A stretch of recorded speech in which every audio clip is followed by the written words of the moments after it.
Hello friends, summer is right around the corner and many of us will be headed out on some sort of vacation.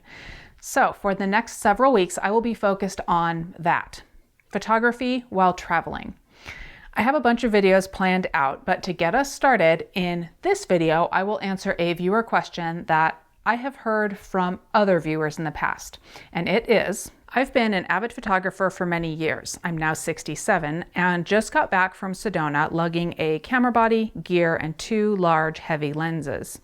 I don't want to do this anymore. What would you suggest to cut down pieces of gear and weight and still take great photos? Been a huge fan of yours for years and you've taught me a great deal. Thanks, Tom. First of all, thank you for the compliment and for watching my videos for so long. But about your question, I have received this question in slightly different forms, probably hundreds of times over the years.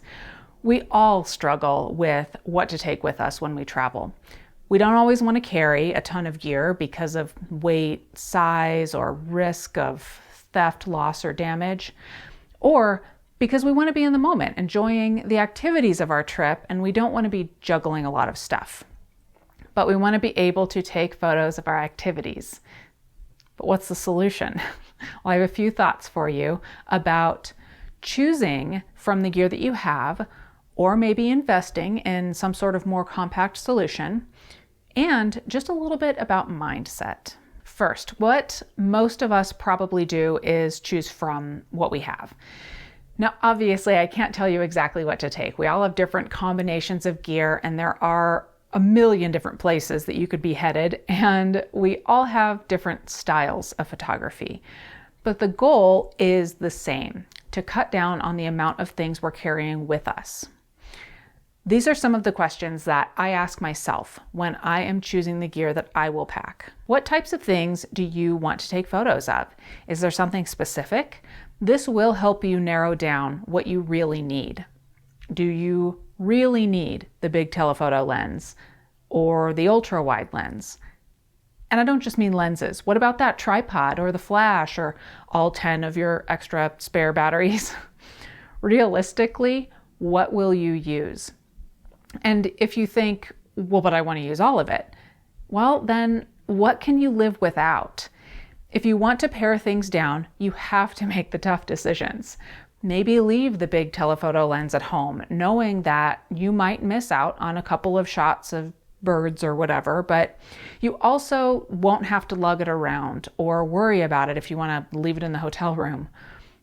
Or maybe not. Maybe it's time to look into purchasing something that will better meet your needs. We'll get to that in a minute though. Before you start shopping, think about substitutions that you may be able to make within the gear that you have. A lot of folks have some sort of kit lens that they may not be using very often.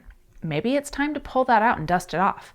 I have substituted variable aperture lenses for my bigger, heavier, fixed aperture lenses plenty of times. You may not get the image quality that you're used to with the more expensive lenses. You may not have quite as good low light capability, but is the trade-off worth it to have a more compact, lighter weight lens? I think it is often worth it. Plus, a lot of viewers out there have worried to me about theft or damage during travel, and when you bring along your less expensive stuff, you aren't risking as much.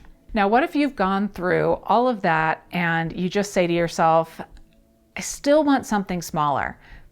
A rental or a purchase might be in order. There are mirrorless options out there that are smaller and lighter than their DSLR counterparts, but with lenses, you're still carrying a good amount of equipment. So let's go more extreme, more small. There are a lot of options out there that are smaller, but still provide flexibility and good image quality.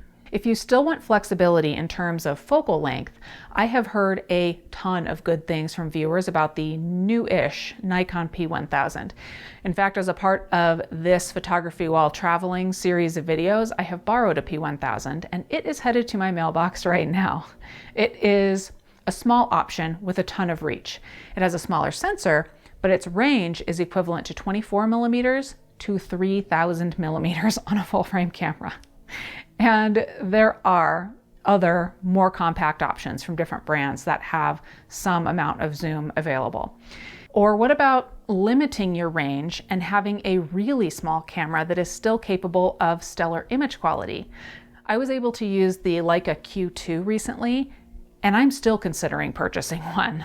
I also have a Fuji X100F, and I have reviews of both of those cameras. I'll link to them below, but they are small, fixed focal length cameras that have digital zoom capabilities. And the Fuji even has conversion lenses available to extend your range while still using the full sensor, and they're still small.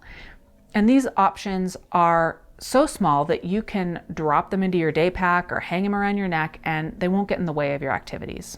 Now, I'm not suggesting that you have to go out and spend money renting or purchasing a new camera for that once a year vacation.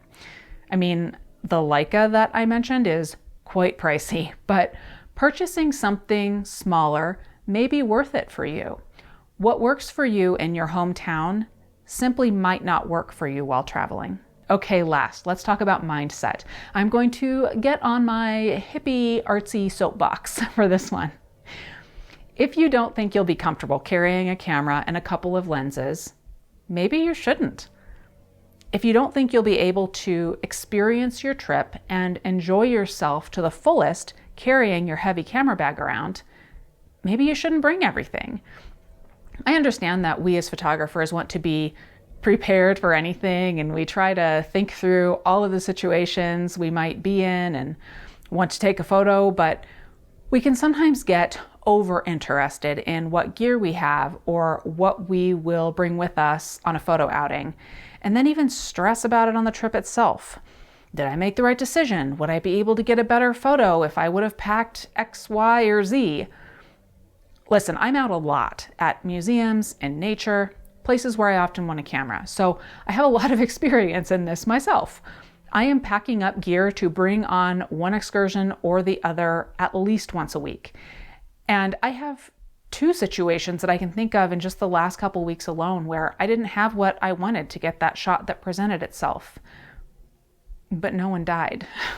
I noticed the moment and I moved on to what I could capture. So the mindset part, and my advice is, by all means, think about what you want to take photos of, what types of situations you'll be in, and make a decision and stick with it.